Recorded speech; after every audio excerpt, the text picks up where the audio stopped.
Yahoo! Hello minasang! Ipapakita ko sa inyo ngayon ang mini museum located here in Hidaka. Alam niyo ba, hindi ako makapaniwalang museum siya sa loob. Kasi sa labas para lang siyang bahay. Ang dami rin niyang items na sa movies ko lang nakikita. Mga lumang phone, lumang TV, lumang radyo, lumang player at marami pang iba.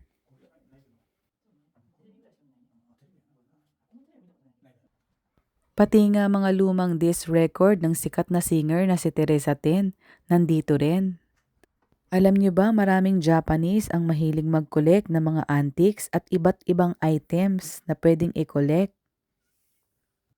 At dito sa second floor makikita ang mga gamit na ginamit ng mga unang taong nanirahan dito sa Hidaka. Para sa pagsasaka, sa pagtatanim, sa pagluluto, paghahabi at marami pang iba.